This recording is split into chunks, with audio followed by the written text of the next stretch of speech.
everyone, welcome you all in your YouTube channel ASR. I am back with a new video. Guys मैं लेकर आ चुका हूं आपके लिए जनरल नॉलेज का पार्ट 3। इसमें मैं आपके साथ कुछ और नए क्वेश्चन डिस्कस करने वाला हूं। मैंने ये क्वेश्चन प्रीवियस ईयर से लिए हुए हैं। अगर आपने अभी तक जनरल नॉलेज का पार्ट 1 एंड पार्ट 2 नहीं देखा है तो आप उनको भी देख लीजिए, मैंने उनका लिंक डिस्क्रिप्शन में दे रखा है। गाइज अगर आपको कोई भी डाउट होता है तो आप मुझे कमेंट बॉक्स में पूछ सकते हैं या इंस्टाग्राम पर भी पूछ सकते हैं। मैं इंस्टाग्राम पर हाईली एक्टिव रहता हूं। मेरी इंस्टाग्राम आईडी है अमन सिंह रावत 99। मैंने इंस्टाग्राम का लिंक डिस्क्रिप्शन में भी दिया हुआ है।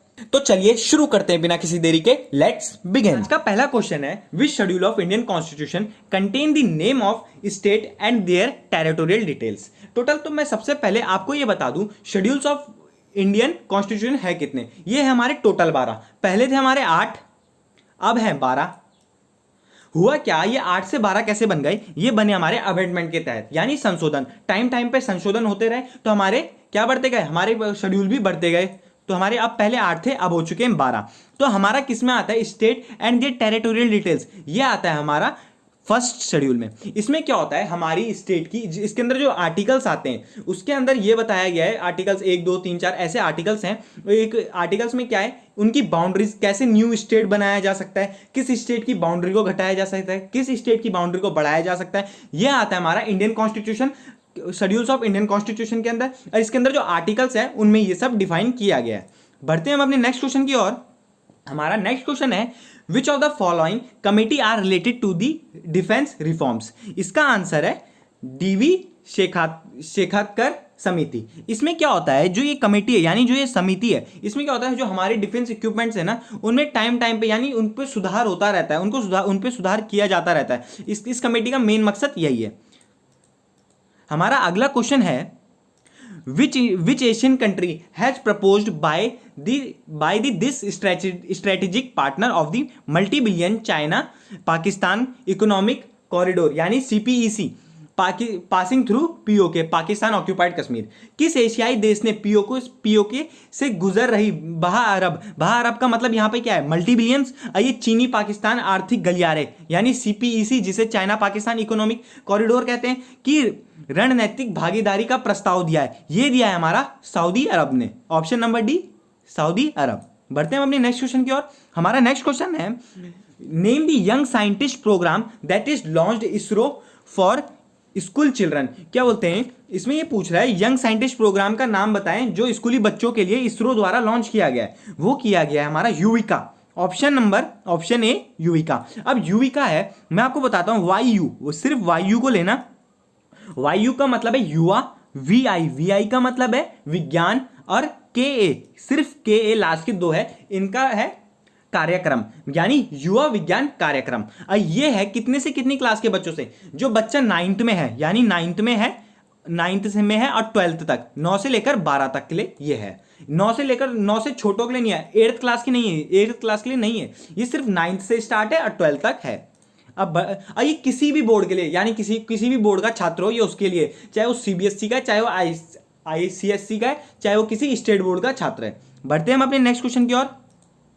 National institute of mental health rehabilitation to be set up at which state. ये है हमारा option number B, Madhya Pradesh के किस जगह में? भोपाल में। बढ़ते हैं अपने नेक्स्ट क्वेश्चन की ओर। हमारा नेक्स्ट क्वेश्चन है, this xylem in plant are responsible for. जो प्लांट में जाइलम होता है वो किस लिए रिस्पॉन्सिबल होता है, उसका क्या काम होता है, उसका फंक्शन क्या होता है, हमसे ये पूछा जा रहा है। जाइलम का काम होता है, क्या होता है, ट्रांसपोर्ट ऑफ फूड। जो जाइलम होता है ना, उसमें ट्रांसपोर्ट ऑफ फूड मतलब transport of water. Option A transport of water, ये क्या होता है, वाटर का ट्रांसपोर्ट करता है, यानी वाटर भेजता है एक से दूसरी जगह। और अब फ्लोएम है, अब फ्लोएम एक टर्म और है फ्लोएम क्या करता है, ये होता है हमारा ट्रांसपोर्ट ऑफ फूड। अगर हमारा जाइलम ट्रांसपोर्ट ऑफ वाटर है और हमारा फ्लोएम क्या है, ट्रांसपोर्ट ऑफ फूड। अब जैसे आपने प्लांट किंगडम में पढ़ा होगा, बहुत सारी क्या होते हैं उसमें स्पीसीज है, कुछ स्पीसीज ऐसी जिनमें जाइलम फ्लोएम एब्सेंट होती है। जैसे हमारी कैक्टस में जाइलम फ्लोएम एब्सेंट होती है, तो उसमें लीव्स नहीं होती, क्योंकि उसमें प्रॉपर वाटर नहीं होता, जिस कारण उसमें लीव्स नहीं होती और उसमें कांटे होते हैं। हम अपने नेक्स्ट क्वेश्चन की ओर। हमारा नेक्स्ट क्वेश्चन है,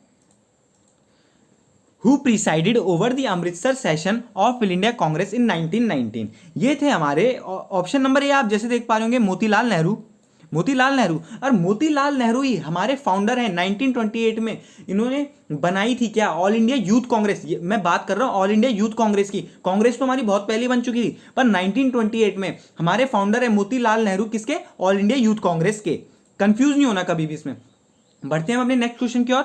हमारा नेक्स्ट क्वेश्चन है, which one of the following is the meeting point of Alaknanda and Bhagirathi.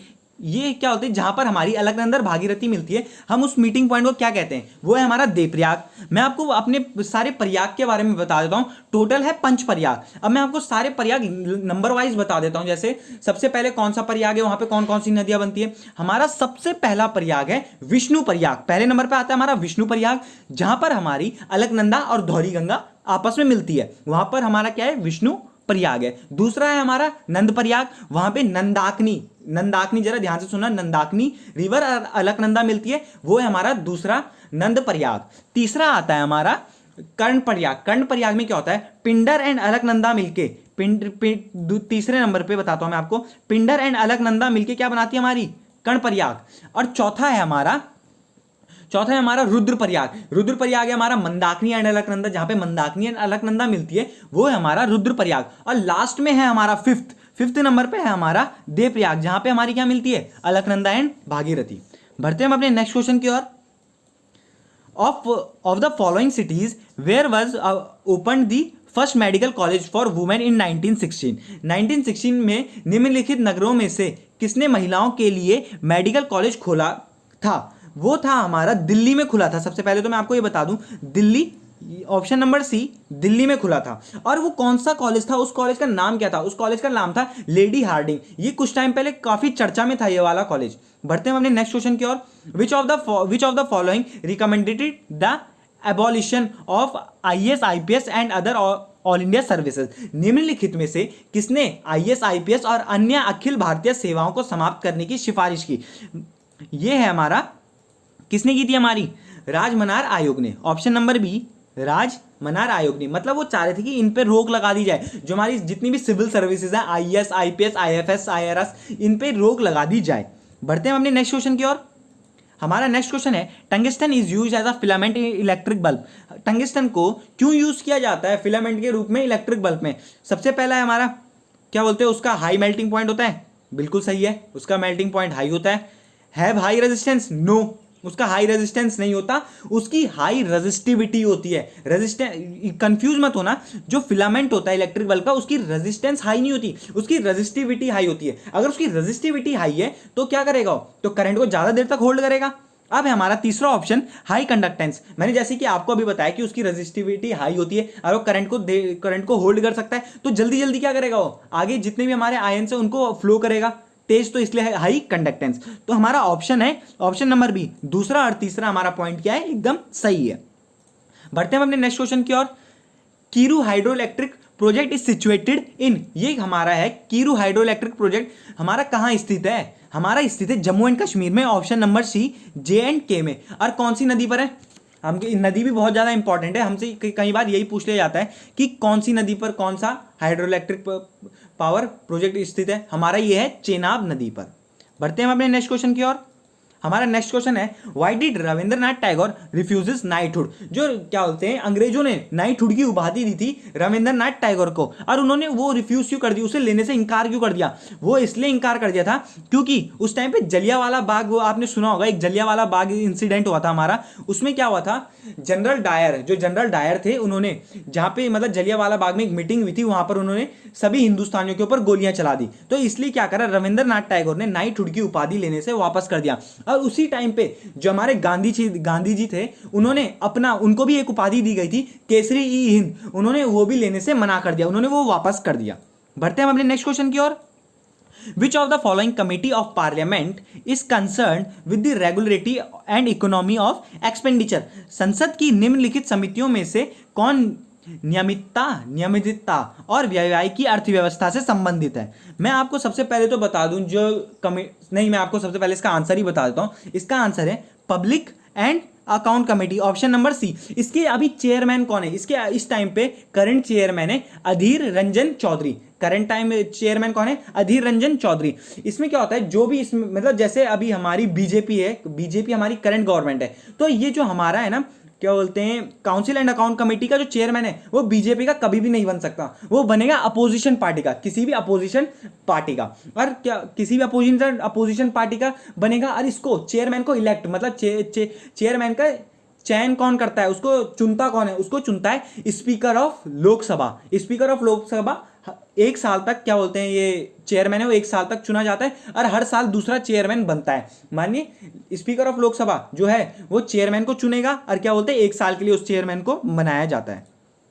बढ़ते हैं हम अपने नेक्स्ट क्वेश्चन की ओर। हमारा नेक्स्ट क्वेश्चन है as the report of Indian state of forest 2017, what is the percentage coverage of forest area in the total geographical area of the country?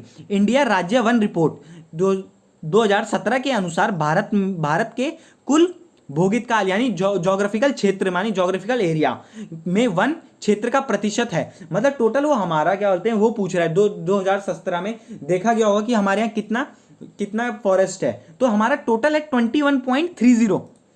Option number B 21.30। वैसे ये exact मैं आपको बता दूं ये है 21.39 है, ये 21.39 है। अगर हम ट्री को भी जोड़ दें, कई बार ये पूछा जाता है फॉरेस्ट प्लस ट्री को जोड़ के बताया जाए तो वो हो जाता है हमारा 24.4। बढ़ते हैं हम अपने नेक्स्ट क्वेश्चन की ओर। हमारा नेक्स्ट क्वेश्चन है Pin valley has been declared a national wild life conversion park to the protection of which animal. क्या बोलते हैं जो हमारी पिन वैली, सबसे पहले तो मैं आपको बता दूं हमारी पिन वैली कहाँ है। हमारी पिन वैली है हिमाचल प्रदेश में। अब मैं आपको क्वेश्चन का मतलब बताता हूं। पिन वैली को किस जानवर की सुरक्षा के लिए राष्ट्रीय वन्य जीव संरक्षण पार्क घोषित किया गया है? तो ये हमारा क्या है snow leopard. Option number C snow leopard. और मैं आपको एक और, मैंने जैसे कि आपको बता दिया पिन वैली कहाँ है हमारी हिमाचल प्रदेश में, और एक ग्रेट हिमालयन नेशनल पार्क कहाँ है वो भी हमारा हिमाचल प्रदेश में। एक आपने एशियाटिक लायन सुना होगा, ये कौन से पार्क में पाया जाता है? ये पाया जाता है गिर नेशनल पार्क में। ये बहुत ज्यादा इंपॉर्टेंट है, एशियाटिक लायन की बात कर रहा हूं मैं। गिर नेशनल पार्क में, जो हमारा गिर नेशनल पार्क का है वो है हमारा गुजरात में। बढ़ते हैं हम अपने नेक्स्ट क्वेश्चन की ओर। With which of the following newspaper Mahatma Gandhi was associated as the editor. इसमें से पूछा जा रहा है निम्नलिखित में से किस समाचार के साथ महात्मा गांधी संपादक के रूप में जुड़े थे। मैं आपको ये न्यूज़पेपर पहले भी बता चुका हूं, पहले की वीडियोस में पहले एक एक करके बताए थे। एक है हरिजन न्यूज़पेपर, जब गांधी जी जेल में थे तब इसको गांधी जी ने क्या बोलते हैं गांधी जी इसके एडिटर थे मतलब उस टाइम पे। और फिर थे यंग ओपिनियन, एक ये भी गांधी जी थे इसके भी। और है फिफ्थ यंग इंडिया। और ये हरिजन किसके लिए बनाया गया था? जो हमारे लोअर कास्ट है उनको न्याय दिलाने के लिए, उनको न्याय दिलाने के लिए, उनका साथ देने के लिए। हरिजन छपा था 3 लैंग्वेजेस में। जो हमारा हरिजन न्यूज़पेपर है वो छपता है हमारा 3 लैंग्वेजेस में। गुजराती लैंग्वेज में छपता था, हिंदी में छपता था और इंग्लिश में छपता था। तो हमारा आंसर क्या हो जाएगा? हमारा आंसर हो जाएगा डी, क्योंकि इसमें 1, 3, 4 इसी में दिया हुआ है, Harijan, Indian opinion and young India. बढ़ते हैं हम अपने नेक्स्ट क्वेश्चन की ओर। हमारा नेक्स्ट क्वेश्चन है who was recently recommended to be the first Lokpal and anti corruption ombudsman of India. ये थे हमारे Pinaki Chandra Ghose. Option number C Pinaki Chandra Ghose. मैं आपको बता चुका हूं लोकपाल क्या होता है। लोकपाल क्या काम करता है? लोकपाल जो उसके क्षेत्र के लोग हैं उनके साथ वो अन्याय नहीं होने देता, उनके साथ क्या होता है कोई करप्शन नहीं होने देता। ये सारा काम किसका होता है? लोकपाल का होता है। बढ़ते हैं हम नेक्स्ट क्वेश्चन की ओर। Which article of Indian Constitution read it would be the responsibility of Union to safeguard the state from external threat and internal disturbance। भारतीय संविधान का कौन सा लेख पढ़ाता है? मतलब लेख माने आर्टिकल पूछ रहा है, या आर्टिकल को हम अनुच्छेद भी कहते हैं हिंदी में। बाहरी खतरों और अतिरिक्त अशांति से राज्य की रक्षा करना संघ की जिम्मेदारी है। ये हमारा लिखा है अनुच्छेद नंबर 355 यानी आर्टिकल 355 में ये हमारा लिखा हुआ है। अगला क्वेश्चन है to monitor universal household electrification which web portal is launch. यानी यूनिवर्सल घरेलू विद्युतीकरण की निगरानी के लिए कौन सा वेब पोर्टल लॉन्च किया गया था? ये हमारा ऑप्शन नंबर डी सौभाग्य।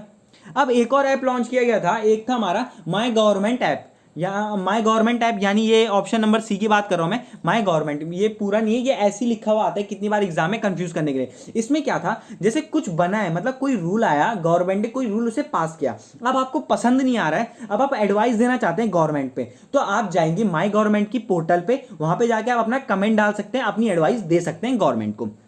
इस वीडियो में इतना ही। आई होप आपको ये वीडियो पसंद आया होगा। अगर आपको ये वीडियो पसंद आया तो लाइक कीजिए, शेयर कीजिए एंड सब्सक्राइब कीजिए मेरे चैनल को। अगर गाइज आपको कोई भी डाउट होता है तो आप मुझे कमेंट सेक्शन में पूछ सकते हैं या इंस्टाग्राम पर भी पूछ सकते हैं। मैं इंस्टाग्राम पर हाईली एक्टिव रहता हूं। मेरी इंस्टाग्राम आईडी है अमन सिंह रावत 99। आपसे अगली वीडियो में जल्दी मिलूंगा।